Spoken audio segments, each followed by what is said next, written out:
老铁，大家好，今天又和大家碰面了。藏獒它是属于一个高寒犬种，每年的立秋之后，温度会下降，它们的食欲和精神都会得到提高。藏獒一年只生一窝，每一窝都是在立秋之后开始陆续发情。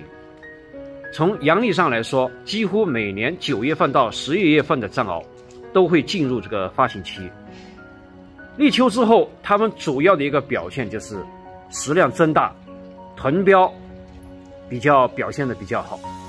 它们为这个繁殖做好这个基础啊，这也是动物的一种外在表现。很多老提他们不了解这个藏獒，他们就会问，这个藏獒是不是一年生2窝？其实藏獒一年只有1窝啊，多一点可以达到12、13条，少一点的话呢就是2、3条这个阶段啊，中等的话呢都在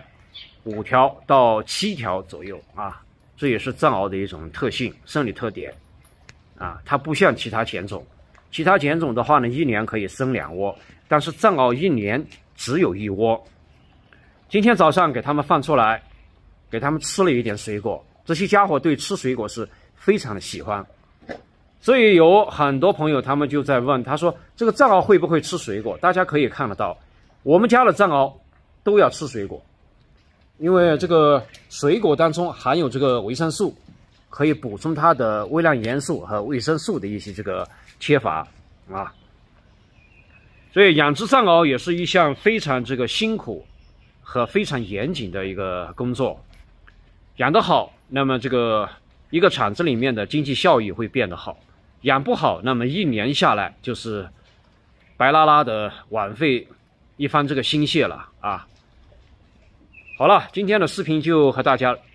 聊到这里。关注泰哥，每天都会分享藏獒的一些干货知识，谢谢大家支持。